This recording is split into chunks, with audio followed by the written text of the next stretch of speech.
أعوذ بالله من الشيطان الرجيم. بسم الله الرحمن الرحيم. يا أيها الناس اتقوا ربكم الذي خلقكم من نفس واحدة وخلق منها زوجها وبث منهما رجالا كثيرا ونساء واتقوا الله الذي تساءلون به والأرحام إن الله كان عليكم رقيبا. وآتوا اليتامى أموالهم ولا تتبدلوا الخبيث بالطيب ولا تأكلوا أموالهم إلى أموالكم إنه كان حوبا كبيرا. وإن خفتم ألا تقسطوا في اليتامى فانكحوا ما طاب لكم من النساء مثنى وثلاث ورباع، فإن خفتم ألا تعدلوا فواحدة أو ما ملكت أيمانكم ذلك أدنى ألا تعولوا. صدق الله العظيم. الحمد للہ رب العالمین والصلاة والسلام علی سید الانبیاء والمرسلین اما بعد اعوذ باللہ من الشیطان الرجیم بسم اللہ الرحمن الرحیم. یا ایہا الناس اتقوا ربکم الذی خلقکم من نفس واحدہ وخلق منها زوجها وبث منهما رجالا كثيرا ونساء واتقوا الله الذي تساءلون به والأرحام إن الله كان عليكم رقيبا. صدق الله العظيم.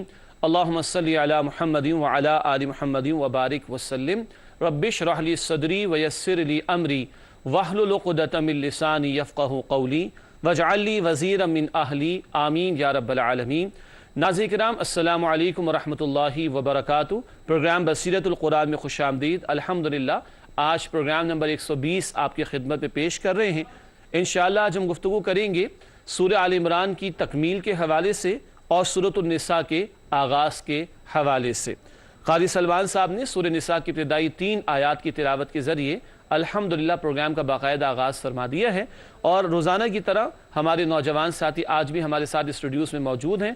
قرآن اکیڈمی کراچی میں تعلیم حاصل کر رہے ہیں. آئیے انہیں خوش آمدید کہیں. السلام علیکم ورحمۃ اللہ وبرکاتہ. وعلیکم السلام ورحمۃ اللہ وبرکاتہ. خیریت سے ہیں آپ لوگ؟ الحمدللہ. جی ناظرین کرام الحمدللہ پچھلی نشست میں سورہ آل عمران کی تکمیل ہوئی تھی مطالعے کے اعتبار سے. تاہم جیسے البقرہ کی ہم نے تکمیل کی تھی اور اس کے مضامین کا پھر سے ہم نے جائزہ لیا تھا، اسی طرح آج سورہ آل عمران جس کے مطالعے کی تکمیل گزشتہ نشست میں ہو چکی ہے اس کے مضامین کا ہم جائزہ لیں گے تاکہ ایک طویل صورت کے اختتام کے بعد اس کے مضامین کا خلاصہ ہمارے سامنے آ جائے، اور پھر انشاءاللہ سورۃ النساء کے مضامین کا جائزہ لیں گے اور پھر اگلی نشست میں سورۃ النساء کے مطالعے کا باقاعدہ آغاز کریں گے انشاءاللہ. سب سے پہلے ہم سب کی ترغیب و تشویق اور یاد دہانی کے لیے نبی اکرم صلی اللہ علیہ وسلم کا ایک مبارک فرمان سمجھتے ہیں. آئیے قرآن سیکھیں. فرمان نبوی صلی اللہ علیہ وسلم: 2 آدمی قابل رشک ہیں.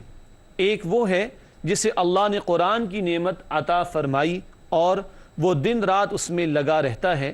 بخاری و مسلم کی یہ روایت ہے. رشک کا مطلب یہ ہوتا ہے کہ کسی کے پاس کوئی شے دیکھی تو آدمی کے دل میں جلن پیدا نہ ہو. جلن پیدا ہوتی ہے کب؟ جب بندے میں حسد ہوا کرتا ہے. رشک یہ کہ دل میں جلن تو پیدا نہ ہو اور نہ یہ تمنا ہو کہ اس سے بھی چھن جائے، بلکہ مثبت جذبات ہوں کہ اس کے پاس تو رہے مجھے بھی یہ نعمت مل جائے.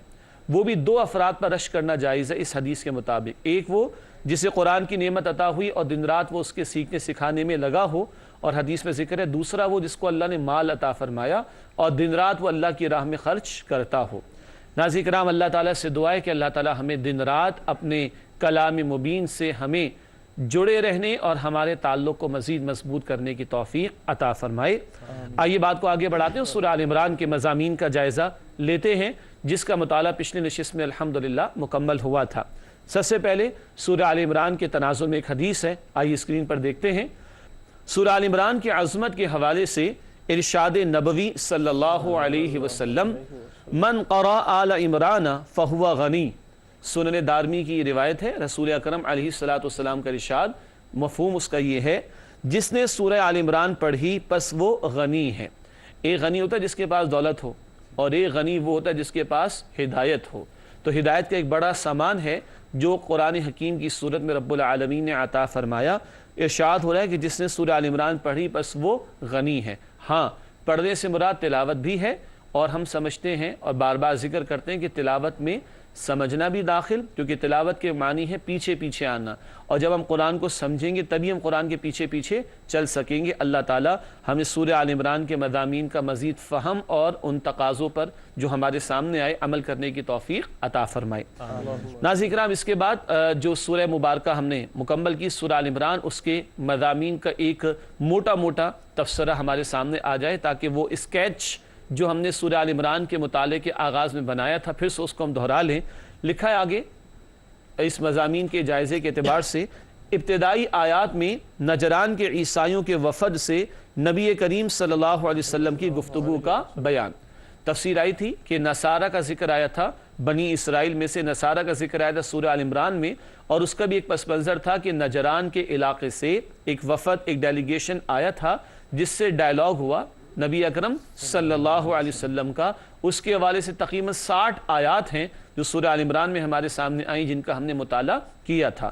تو یہ وہ بات تھی کہ ابتدائی آیات میں نجران کے عیسائیوں کے وفد سے نبی اکرم صلی اللہ علیہ وسلم کی گفتگو کا بیان۔ اگلی بات لکھی ہے سورہ آل عمران کے مضامین کے تجزیے کے اعتبار سے، ابتدائی 10 رکوعوں میں سابقہ امت بنی اسرائیل میں سے نصارہ سے تفصیلی گفتگو۔ سورہ آل عمران میں کل 20 رکوع ہیں، 200 آیات ہیں، ان کا بھی تجزیہ کریں گے آیات کا۔ کل 20 رکوع ہیں سورہ آل عمران میں۔ پہلے 10 رکوع میں کیا تھا؟ وہ یہ نقطہ ہے کہ ابتدائی 10 رکوع میں سابقہ امت بنی اسرائیل میں سے نصارہ سے تفصیلی گفتگو۔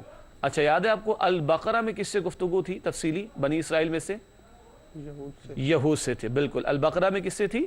یہود سے تھی۔ اور آل عمران میں کس سے؟ نصارہ سے۔ تو ناظرین کرام، سابقہ امت بنی اسرائیل، اس کا ذکر بار بار قرآن کرتا ہے ہماری عبرت کے لیے، سبق آموزی کے لیے۔ ان کا ایک طبقہ وہ یہودی بنے، ان کا ذکر تفصیل سورہ البقرہ میں۔ ان کا ایک گروہ تھا یہود کا جن کا تفصیلی بیان سورۃ البقرہ میں آ چکا، اور ان کا ایک گروہ تھا نصارہ کا جن کے حوالے سے تفصیلی گفتگو سورہ آل عمران میں آئی۔ تو یہ 20 رکوعوں میں سے پہلے 10 رکوعوں میں غالب جو موضوع تھا وہ نصارہ کے حوالے سے گفتگو کا تھا۔ آگے چلتے ہیں بات کو لے کر۔ لکھا ہے آخری 10 رکوعوں میں نبی کریم صلی اللہ علیہ وسلم کی امت سے خطاب۔ آخری 10 رکوعوں میں نبی کریم صلی اللہ علیہ وسلم کی امت سے خطاب۔ یہ انداز سورۃ البقرہ میں بھی تھا۔ ہاں، وہاں تقسیم یہ تھی کہ 40 رکوعوں میں سے 18 رکوع ان میں غالب خطاب تھا بنی اسرائیل میں سے یہود سے، اور 22 رکوع البقرہ کے ان میں خطاب تھا نبی اکرم صلی اللہ علیہ وسلم کی امت سے۔ یہاں برابر برابر کا معاملہ، پہلے 10 رکوعوں میں نصارہ کا بیان زیادہ، اور آخری 10 رکوعوں میں نبی اکرم صلی اللہ علیہ وسلم کی امت سے خطاب تھا، جس میں ایک بہت بڑا تبصرہ وہ غزوہ احد کے حالات پر تھا۔ وہ بھی تقریباً 60 کے قریب آیات بنتی ہیں۔ نبی اکرم صلی اللہ علیہ وسلم کی امت سے خطاب کے ضمن میں غالب جو خطاب تھا وہ غزوہ احد کے تبصرے کے حوالے سے تھا۔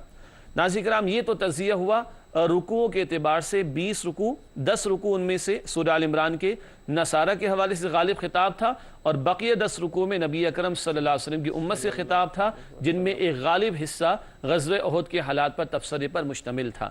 اب مضامین کا تجزیہ کرتے ہیں آیات کے اعتبار سے۔ جیسے ہر سبق میں روزانہ ہم آیات کا تجزیہ کرتے ہیں، ایک موٹا موٹا براڈر پرسپیکٹیو میں تجزیہ سورہ آل عمران کے مضامین کا، آئیے اس کا جائزہ لیں تو کچھ باتیں اور ہمیں یاد آ جائیں گی جن کا مطالعہ ہم کر چکے ہیں تفصیل سے سورہ آل عمران کے مطالعے کے ضمن میں۔ آئیے آگے چلتے ہیں سورہ مبارکہ کے مضامین کا تجزیہ۔ کس سورت کے مضامین کا تجزیہ کر رہے ہیں؟ سورہ آل عمران، کھو نہیں جانا ہم نے، ٹھیک ہے؟ سورہ آل عمران کے مضامین کا تجزیہ دہرا رہے۔ آیات 1 تا 32 نصارہ سے گفتگو کے ضمن میں تمہیدی مضامین۔ ابتدائی گفتگو ہے اللہ کی توحید کا بیان، اللہ کی قدرت کا بیان، اور بعد میں چل کے پھر عیسیٰ علیہ السلام کی معجزانہ ولادت کا بیان۔ یہ تفصیل ہم پڑھ چکے ہیں۔ تو ابتدائی 32 آیات میں نصارہ سے گفتگو کے ضمن میں تمہیدی مضامین کا تذکرہ۔ پھر آیات 33 تا 63 عیسائیوں کے گمراہ کن تصورات کی نفی. وہ جو تصورات تھے کہ خدا کا بیٹا قرار دے دیا عیسیٰ علیہ السلام کو، یا 3 خداؤں میں سے خدا قرار دے دیا، معاذ اللہ ثم معاذ اللہ، ان سارے بھونڈے اور غلط اور شرکیہ عقائد اور تصورات کی نفی تفصیل ہمارے سامنے آ چکی تفصیل ہمارے سامنے آ چکی سورہ آل عمران کے مطالعے میں. تو آیات 33 تا 63 عیسائیوں کے گمراہ کن تصورات کی نفی. پھر اس کے بعد آیات 64 تا 101 آیات 64 تا 101 تحویل امت کا مضمون. تحویل امت کا مطلب امت کی تبدیلی. یہ موضوع البقرہ میں بھی تھا، ٹھیک ہے. سابقہ امت بنی اسرائیل کو معزول کر کے نبی پاک صلی اللہ علیہ وسلم کی امت کو امت مسلمہ قرار دیا گیا. ناظرین کرام آپ کو یاد ہوگا وہاں تحویل قبلہ کا موضوع بھی تھا، اور تحویل قبلہ، شفٹنگ آف دا قبلہ، یہ سمبل تھا، یہ علامت تھی کس بات کی؟ تحویل امت کی. جیسے وہاں تحویل امت کا بیان تھا البقرہ میں، کچھ ایسا ہی بیان تحویل امت کا آل عمران میں بھی تھا. اور 2 ٹوک بات کہہ دی گئی، نصارہ کو تسلیم نہیں کرتے تو دعوت مباہلہ بھی دی تھی. دعوت مباہلہ کیا تھی؟ دعوت مباہلہ کیا تھی؟ اللہ سے التجا کریں کہ جو غلط اللہ اس کو برباد کر دے، ہلاک کر دے، اس پر اللہ کا عذاب نازل ہو جائے. تو 2 ٹوک انداز میں سے گفتگو بھی ہے، اور نبی پاک صلی اللہ علیہ وسلم کے آخری رسول ہونے کا اعلان بھی، اور آپ کی امت کو امت مسلمہ قرار دینے کی طرف اشارہ بھی آیا ہے. یہ آیت نمبر 101 پر آ کر 10 رکوع مکمل ہو جاتے ہیں.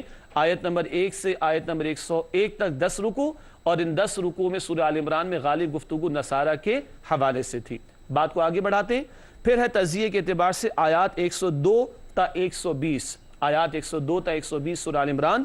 اہل ایمان کے لیے جامع ہدایات اور اہل کتاب کی مسلمانوں سے دشمنی، اس کا تذکرہ تھا. اللہ کا تقوی اختیار کرو جیسے کہ اللہ کا تقوی اختیار کرنے کا حق ہے. اللہ کی رسی قرآن حکیم کو مضبوطی سے تھام لو. اسی طریقے پر اجتماعیت اختیار کرو. نیکی کا تم نے حکم دینا ہے، بدی سے تم نے روکنا ہے. تم بہترین امت ہو، تمہیں انسانوں کے لیے پیدا کیا گیا. تم نیکی کا حکم دو گے، بدی سے روکو گے. یاد آ رہا ہے ناظرین کرام؟ آپ کو تو یاد آ رہا ہوگا. ہمارے ساتھی چینج ہوتے رہتے ہیں مختلف کلاسز کے اندر کہہ لیجئے یا نشستوں کے اندر، لیکن بہرحال جو ساتھی بھی مستقل سن رہے ہیں اور دیکھ رہے ہیں اس پروگرام کو، ان کو یاد آ رہا ہوگا. یہ جامع ہدایات تھیں آیات 102 تا 120 میں امت مسلمہ کے لیے قیمتی ہدایات کا بیان. اس کے بعد اگلا تجزیہ ان آیات کے اعتبار سے آیات 121 تا 180 60 کے قریب آیات ہیں.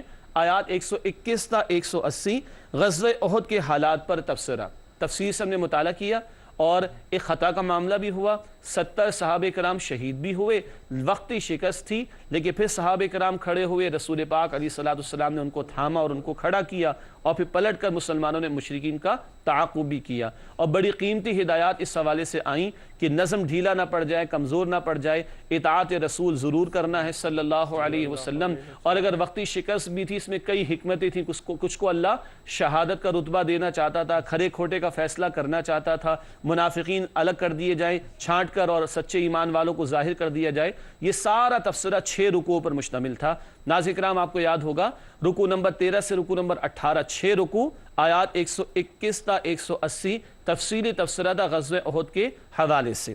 اس کے بعد تجزیے کے اعتبار سے لکھا ہے آل عمران کے ذیل میں آیات 181 تا 200 آیات 181 تا 200 اہل کتاب کے گمراہ کن تصورات کی نفی اور اہل ایمان کے لیے اہم ہدایات.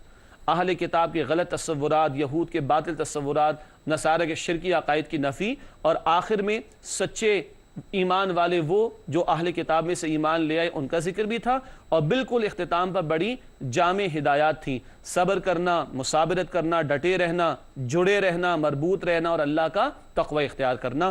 ان جامع ہدایات کے بیان پر آل عمران کا اختتام ہوا تھا. اور ہاں ناظرین کرام آپ کو یاد ہوگا بڑی قیمتی دعائیں بھی سورہ آل عمران کے آخر میں ہمارے سامنے آئی تھیں. حاصل کلام یہ ہے سورہ آل عمران کے مضامین کا تجزیہ. 10 رکوع ایک طرف، 10 رکوع دوسری طرف، نصارہ سے گفتگو، اور پھر نبی اکرم صلی اللہ علیہ وسلم کی امت سے گفتگو، اور پھر آیات کا تجزیہ بھی ہمارے سامنے آیا. سورہ آل عمران کے بعد سورۃ النساء کا آغاز ہوتا ہے.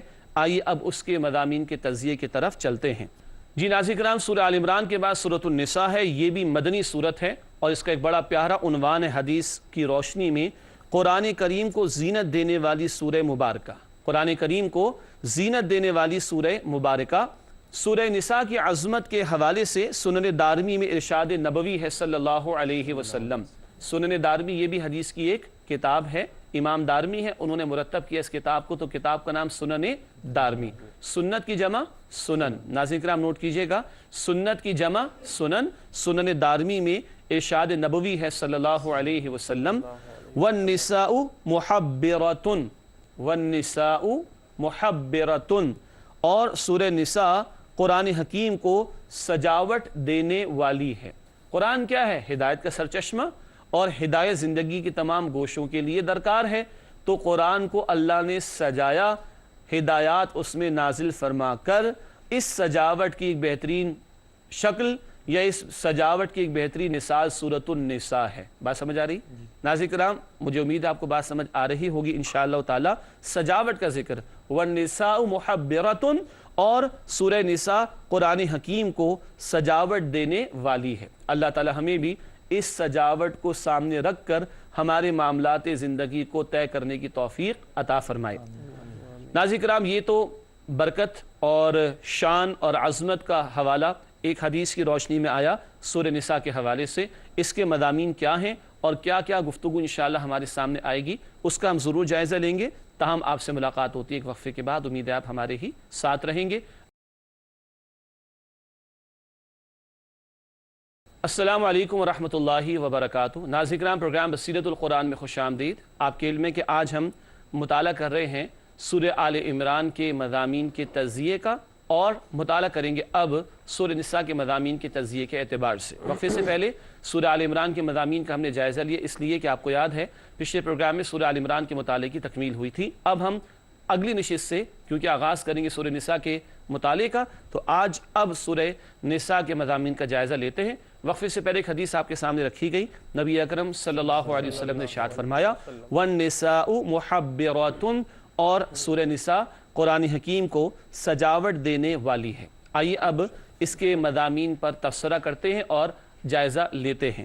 سب سے پہلی بات جو اسکرین پر آپ دیکھ رہے ہیں، اس کے مضامین کے بیان کے تسلسل میں سابقہ صورتوں کی طرح اس صورت میں بھی اہل کتاب کو اسلام کی دعوت دینے کی ہدایت دی گئی ہے۔ پچھلی دو صورتوں میں بھی اہل کتاب کا ذکر تو تھا نا، یہود و نصارہ کا، اور دعوت ان کو بھی دی گئی۔ اس سورہ نساء میں بھی انشاءاللہ ان کو دعوت دینے کی تلقین ہمارے سامنے آئے گی، اور خود قرآن میں ان کا حوالہ آنا ہی اس بات کا اشارہ ہے کہ ان کو دعوت دی جا رہی ہے اور دی جانی چاہیے۔ اگلی بات اس سورہ نساء کے حوالے سے لکھی ہے، اہل کتاب کو اسلام کی دعوت ایک اجتماعی ریاستی فریضہ بھی ہے، یعنی چند مسلمانوں کے کرنے کا کام نہیں، اسلام اپنا غلبہ چاہتا ہے، اور ملک و ملت کی جو ریاست ہے وہ ریاست اسلامی اصولوں پر قائم ہونی چاہیے، اور اس کا یہ فرض بنتا ہے کہ وہ اہل کتاب کو بھی اللہ کے دین کی دعوت پیش کرے۔ یہ موضوع بھی سورہ نساء کے مطالعے میں ہمارے سامنے آئے گا انشاءاللہ۔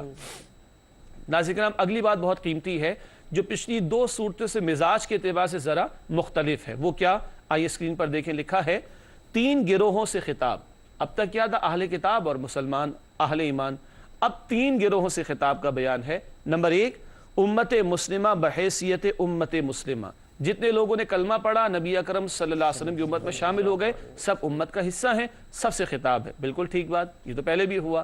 دوسرا گروہ منافقین، یہ کون ہے؟ یہ وہ پڑھتے تو ہیں کلمہ مگر دل سے ایمان نہیں لاتے، دعویٰ کچھ کرتے عمل اس کے برعکس ہوتا ہے، ان کے قول و فعل میں تضاد ہوتا ہے، دعویٰ اسلام کو ماننے کا مگر عمل اسلام کے خلاف ہوا کرتا ہے، یہ آستین کے سانپ ہوتے ہیں اور اندر ہی اندر سے اسلام کے ماننے والوں کو نقصان پہنچاتے ہیں۔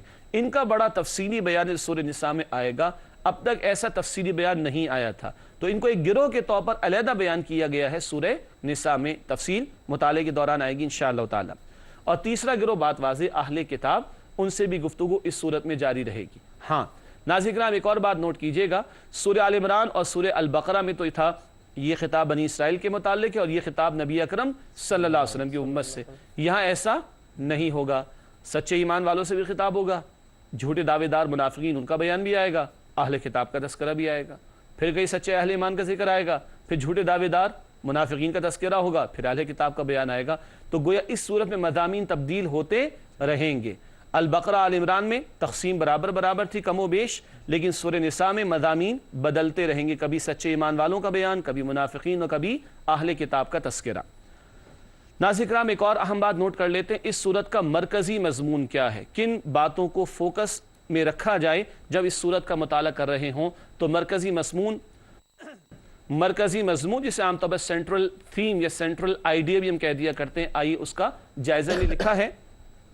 ساری دنیا بالخصوص اہل کتاب کو دعوت اسلام نیز مسلمانوں کو نفاق سے بچا کر خالص توحید کے ساتھ خاندان سے لے کر ریاست تک ایک مضبوط اجتماعیت قائم کرنے کا حکم. بہت لمبا جملہ ہو گیا مجھے اندازہ ہے، ناظرین کرام پھر پڑھ دیتے ہیں آپ کے سامنے تاکہ ایک ہی گو میں پورا مضمون سامنے رہے.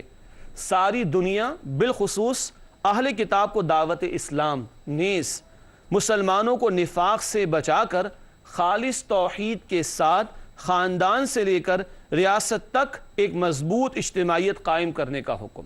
یعنی تعلیم توحید کی سب کو دی جائے اور ان تعلیمات کا تعلق افراد کے چند امور سے نہیں، خاندان سے لے کے ریاست تک کے معاملات اللہ کی عطا کردہ تعلیم میں شامل ہیں. ان پر گفتگو ہوگی انشاءاللہ تعالی.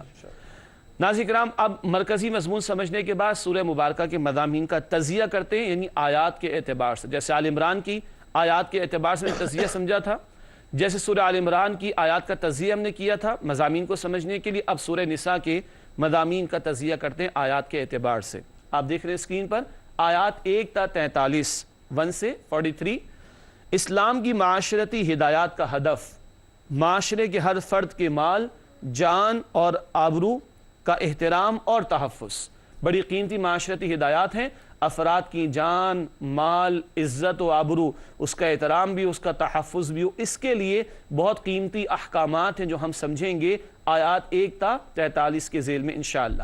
پھر آیات 44 تا 57 یہود کے جرائم کا بیان. اہل کتاب میں یہود بھی شامل، ان کے جرائم کا تذکرہ اس صورت میں بھی آئے گا. پھر آیات 58 تا 149 بڑا طویل بیان ہے، 58 سے 149 اہل ایمان کے لیے اجتماعی معاملات کے لیے ہدایات، معاشرتی سطح پر، ریاستی سطح پر، معاشی سطح پر ہدایات کیا ہیں ان کا بیان بھی، اور اطاعت رسول صلی اللہ علیہ وسلم پر زور. بار بار اطاعت رسول کا ذکر آئے گا اس صورت میں انشاءاللہ. تو ایک تو اہل ایمان کے لیے اجتماعی معاملات کے لیے ہدایات بھی ہیں اور اطاعت رسول صلی اللہ علیہ وسلم پر زور بھی دیا گیا. دوسرا پہلو آیات 58 تا 149 میں منافقین کی کمزوریوں کی مذمت. کہاں کہاں کمزوریاں تھی؟ 3 باتیں: اطاعت رسول صلی اللہ علیہ وسلم، ہجرت و قتال سے گریز. اللہ کے رسول کی اطاعت کرنے سے فرار اختیار کرتے تھے، ہجرت سے اور قتال سے گریز کرتے تھے، ان کی مذمت کی گئی ہے. منافقین کا بڑا تفصیلی بیان سورہ نساء میں آئے گا انشاءاللہ. اس کے بعد ناظرین کرام آخری حصہ تجزیے کا آیات کے اعتبار سے لکھا ہے آیات 150 تا 176 سورت کے اختتام تک آیات 150 تا 176 اہل کتاب کے جرائم کا بیان، اہل ایمان کے لیے ہدایات. پھر اہل کتاب کا ذکر بھی آئے گا، ان کے جرموں کا، ان کے جرائم کا ذکر ہوگا، اور اہل ایمان کے لیے قیمتی ہدایات عطا کی گئی ہیں سورت کے آخر میں بھی. ناظرین کرام یہ تجزیہ سورہ آل عمران کے مضامین کا، معاشرتی ہدایات کا بیان بھی، یہود کے جرائم کا ذکر بھی، اطاعت رسول علیہ السلام پر زور بھی، مسلمانوں کے اجتماعی معاملات کے لیے ہدایات بھی، منافقین کی کمزوریوں کا بیان بھی، اور اہل کتاب کے جرائم کا ذکر بھی، اور سورت کے اختتام پر اہل ایمان کے لیے قیمتی ہدایات کا بیان بھی. یہ تو ایک اوور ویو ہے. ظاہر بات ہے جب تفصیل سے مطالعہ ہوگا تو ہر آیت کے اعتبار سے تجزیہ کریں گے آگے چل کر. اب ایک اہم معاملہ ہے جو تقریباً 40 پروگرامز کے بعد ہم سمجھ رہے ہیں. وہ کیا ہے؟ وہ ہے ربط سورت.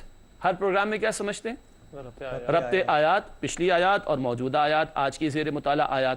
اب ہے ربط سورت. سورہ آل عمران کا اختتام ہوا ہے کسی درجے میں مطالعے کے اعتبار سے، اور سورہ نساء کا آغاز ہو رہا ہے. تو آل عمران اور نساء میں کیا ربط ہے؟ یہ ہے ربط سورت. آئیے اس کو سمجھتے ہیں. لکھا ہے ربط سورت میں سورہ آل عمران کے دوسرے حصے میں نئی امت کی تنظیم اور اتحاد کی ہدایات دی گئی تھی. آل عمران کا دوسرا حصہ کیا؟ وہ جو نبی اکرم صلی اللہ علیہ وسلم کی امت سے خطاب، تقوی اختیار کرنا، اللہ کی رسی کو مضبوطی سے تھامنا، جماعت مضبوط کرنے کی بات تھی نا. تو یہ لکھا ہے آل عمران کے دوسرے حصے میں نئی امت کی تنظیم اور اتحاد کی ہدایات دی گئی تھی. یہ تو آل عمران کا بیان ہوا. ربط کیا بنتا ہے سورہ نساء کے اعتبار سے؟ سورۃ النساء میں وضاحت ہے کہ یہ امت صرف میدان قتال میں ہی نہیں بلکہ خاندان سے لے کر ریاستی اداروں تک وسیع ہوگی. آل عمران کے بعد والے 10 رکوع میں تو غزوہ احد کا تفصیلی بیان تھا، وہ تو قتال کا بیان تھا۔ نساء میں بتایا جا رہا ہے قتال تک امت کا معاملہ رول محدود نہیں، بلکہ خاندان کے معاملات سے لے کر ریاستی اداروں تک اس امت کی تنظیم ہونی چاہیے اور اس امت کے معاملات کو چلنا چاہیے اللہ اور اللہ کے رسول علیہ السلام کی تعلیم کے مطابق۔ ربط آیا سمجھ میں آیا؟ نہیں، ربط صورت آج ہم نے سمجھا، ٹھیک ہے ناظرین کرام، ربط صورت ہم نے سمجھا ہے سورہ آل عمران اور سورہ نساء کے درمیان۔ اللہ ہمیں مزید فہم عطا فرمائے اپنے کلام کا۔ ناظرین کرام، آج کے نشست میں اصلاً تو یہی کچھ مطلوب تھا کہ سورہ آل عمران کے مضامین کا تجزیہ ہو جائے جس کی تکمیل ہو چکی، اور سورۃ النساء کے مضامین کا جائزہ لے لیں اولاً، جس کا آغاز باقاعدہ اگلے پروگرام سے ہوگا انشاءاللہ۔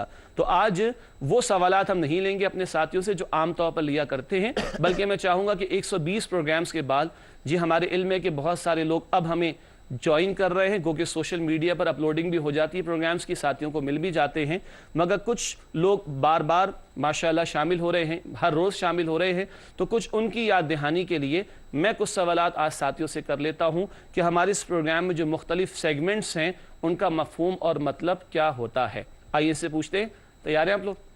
ٹھیک ہے، جو دل کرے جواب دے دیجیے گا، اگر صحیح ہوگا تو قبول کر لیں گے اور اصلاح کی ضرورت ہوگی تو اصلاح کر دی جائے گی انشاءاللہ۔ جی اچھا جی، ہم سب سے پہلے ترجمہ کرتے ہیں، ٹھیک ہے، اور ترجمے سے قبل حدیث مبارک کا بیان بھی ہوتا ہے، پھر ہم سمجھتے ہیں ربط آیات کو۔ یہ ربط آیات کیا ہوتا ہے، کون بتائے گا؟ چلیے عقیل آپ بتائیے۔ بسم اللہ الرحمن الرحیم۔ ربط آیات سے مراد یہ ہوتا ہے کہ جو آج ہم جس نشست میں جن آیات کا مطالعہ کریں گے، ان آیات کا پچھلی نشست میں جو ہم نے مطالعہ کی تھی آیات، ان سے کیا تعلق ہے؟ ماشاءاللہ، یعنی ہر نشست میں ہم جن آیات کا مطالعہ کرتے ہیں ان کا پچھلی نشست میں جن آیات کا مطالعہ ہو چکا ان کے ساتھ کیا ربط اور تعلق ہوتا ہے، اس کو سمجھنا، اسے کیا کہتے ہیں؟ ربط آیات۔ ناظرین کرام، امید ہے آپ کو کلیئر ہوگا اور اگلے پروگرام میں ربط آیات بھی سمجھیں گے انشاءاللہ تعالیٰ، تو تفصیل مزید آئے گی۔ جی، ربط آیات کے بعد ہم سمجھتے ہیں تعارف کو۔ تعارف کیا ہوتا ہے ہمارے اس پروگرام کے اندر؟ جی، آج کی جو زیر مطالعہ آیات ہوگی اس کا مختصر سا جائزہ لیتے ہیں ہم کہ اس میں کیا بیان ہوا ہے۔ ماشاءاللہ، یعنی تعارف کا مطلب یہ ہوا کہ جن آیات کا ہم مطالعہ کریں گے ان میں کیا بیان ہوگا، کیا موضوعات کور ہوں گے، ان کا مختصر سا جائزہ شروع میں لیتے ہیں۔ اس کو ہم کیا کہتے ہیں؟ تعارف کہتے ہیں۔ ناظرین کرام نوٹ کر لیجئے گا، اگلے پروگرام میں تعارف بھی آپ کے سامنے مزید رکھا جائے گا انشاءاللہ۔ جی، ایک ہم تجزیہ کرتے ہیں آیات کا، اس سے کیا مراد ہوتی ہے؟ فاروق بھائی بتانا پسند کریں گے آپ؟ اس کے اندر جو پوشیدہ مضامین ہوتے ہیں زیر مطالعہ، اس سے جو ہمیں ہدایات وغیرہ ملتی ہیں تو اس کے حساب سے اس کا تجزیہ کیا جاتا ہے کہ اس میں ہمارے لیے کیا ماشاءاللہ رہنمائی ہے۔ رہنمائی۔ یعنی آیات کے تجزیے میں ہم یہ دیکھتے ہیں کہ ہر آیت میں کیا رہنمائی دی گئی ہے یا کس عنوان پر گفتگو کی گئی ہے۔ ماشاءاللہ ناظرین کرام، یہی بات ہے کہ تجزیہ ہم کرتے ہیں، آج تو ہم صورتوں کا کر رہے تھے نا، ویسے ہم روزانہ آیات کا تجزیہ کرتے ہیں، تو ہر آیت میں کیا موضوع ڈسکشن میں آئے گا اس کو ہم کہتے ہیں آیات کا تجزیہ۔ تو ہم ترجمہ کرتے ہیں، حدیث کا مطالعہ کرتے ہیں، ربط آیات سمجھتے ہیں، اور ہم تعارف کو سمجھتے ہیں، اور ہم جو ہے تجزیہ بھی کرتے ہیں۔ پھر ہم کیا کرتے ہیں؟ جائزہ لیتے ہیں؟ نہیں، جائزہ تو بالکل اینڈ پر لیتے ہیں۔ پھر ناظرین کرام ہم یہ کرتے ہیں کہ ہر آیت کا ترجمہ اور تشریح سمجھتے ہیں، اور جب متعلقہ آیات کا ترجمہ اور تشریح مکمل ہو جاتا ہے تو اس کے بعد ہم آگے بڑھتے ہیں، اور ایک ہم سیگمنٹ چھوٹا سا کرتے ہیں قرآنی معلومات کا، وہ میں بتائے دیتا ہوں۔ اور قرآنی معلومات میں روزانہ ایک نقطہ، ایک پوائنٹ قرآن کی مختلف باتوں کے حوالے سے بیان ہوتا ہے۔ قرآنی معلومات کے بعد ہمارا ایک سیگمنٹ ہوتا ہے حاصل مطالعہ۔ یہ کیا ہوتا ہے بھائی، کون بتائے گا؟ چلیے عقیل آپ بتائیے۔ بسم اللہ الرحمن الرحیم۔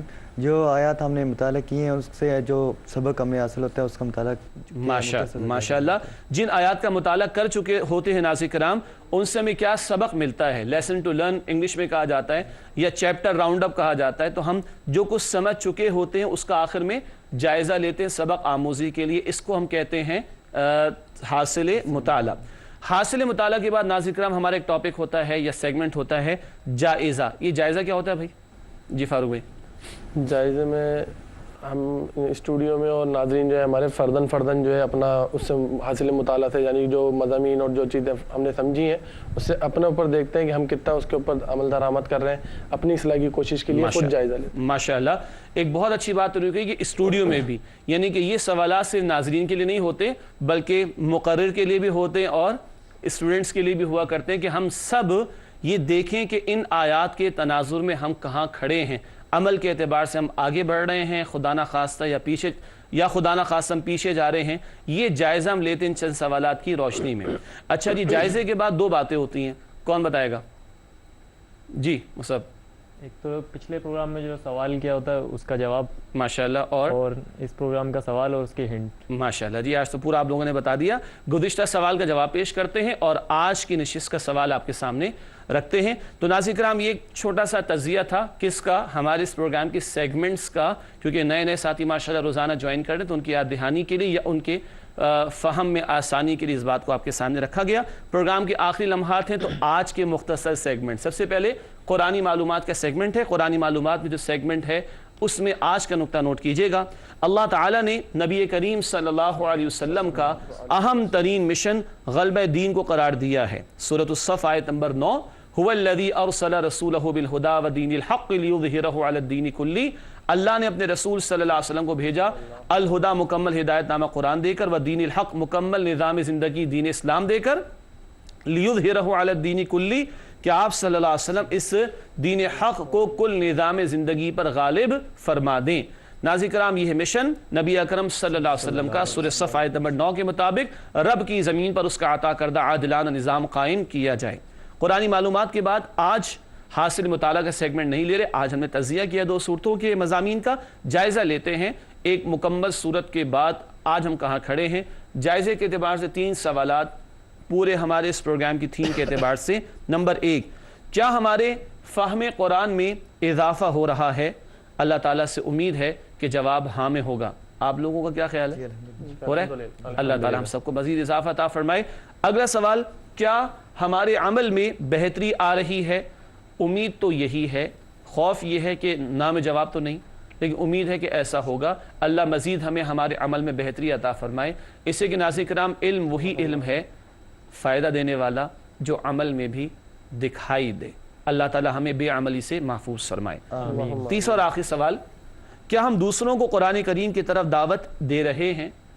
اور الحمدللہ مجھے اس کا پازیٹیو رسپانس ملتا ہے جب کبھی الحمدللہ، یہ صرف اللہ کی نعمت کی شکر گزاری کے طور پر عرض کر رہا ہوں کہ کبھی آسٹریلیا سے، کبھی یو اے ای سے، کبھی امریکہ سے، کبھی کینیڈا سے، کبھی ہانگ کانگ سے، مختلف جگہ سے ای میلز آتی ہیں الحمدللہ، اور شکر ادا کرتے ہیں اللہ سبحانہ و تعالیٰ کا کہ ایک میڈیا اللہ نے ہمیں دے رکھا ہے اور 150 سے زیادہ ملکوں میں اللہ کے فضل سے اللہ کا پیغام پہنچ رہا ہے، اور اب لوگ خود نہیں دیکھ رہے بلکہ دوسروں کو بھی ترغیب دلاتے ہیں۔ اللہ تعالیٰ سب کو جزائے خیر عطا فرمائے اور ہمیں مزید قرآن کی طرف لوگوں کو بلانے کی توفیق عطا فرمائے۔ آخری 2 باتیں پروگرام میں نوٹ کر لیجئے گا آج کے اعتبار سے۔ گزشتہ سوال کا جواب، پچھلے پروگرام میں ہم نے سوال رکھا تھا، اسکرین پر آپ دیکھ رہے ہیں، اے میرے رب مجھے توفیق عطا فرما کہ میں تیری نعمت کا شکر ادا کروں۔ یہ بات کس آیت میں بیان کی گئی ہے؟ آپ کو ہنٹ دی گئی تھی 26 سے پارے کی، نصف سے پہلے امید ہے آپ کو جواب ملا ہوگا۔ 26 سے پارے میں سورۃ الاحقاف آیت نمبر 15، سورۃ الاحقاف آیت نمبر 15 درست جواب ہے۔ ربی اوزعنی ان اشکر نعمتک، اے میرے رب مجھے توفیق عطا فرما کہ میں تیری نعمت کا شکر ادا کروں۔ اللہ ہم سب کو توفیق عطا فرمائے۔ ناظرین کرام، آج کا سوال نوٹ کیجئے گا۔ آج کا سوال ہے، اے میرے رب مغفرت فرما اور رحم فرما۔ بہت مشہور الفاظ ہیں، اے میرے رب مغفرت فرما اور رحم فرما۔ یہ بات کس آیت میں بیان کی گئی ہے؟ ہنٹ کے لیے تلاش کیجئے گا سورۃ المؤمنون میں، سورۃ المؤمنون میں اس کا جواب آپ کو ملے گا، جو اگلے پروگرام انشاءاللہ آپ کی خدمت میں پیش کریں گے۔ ناظرین کرام، اسی کے ساتھ آج کے پروگرام کا ختام ہوتا ہے۔ کل سے انشاءاللہ اگلے پروگرام سے سورۃ النساء کا آغاز ہوا چاہتا ہے۔ اپنی دعاؤں میں ہم سب کو یاد رکھیے گا۔ آپ تمام ساتھیوں کا بہت شکریہ، جزاکم اللہ خیرا کثیرا۔ ناظرین کرام، اسی کے ساتھ اجازت چاہیں گے۔ وآخر دعوانا ان الحمد للہ رب العالمین، والسلام علیکم ورحمۃ اللہ وبرکاتہ۔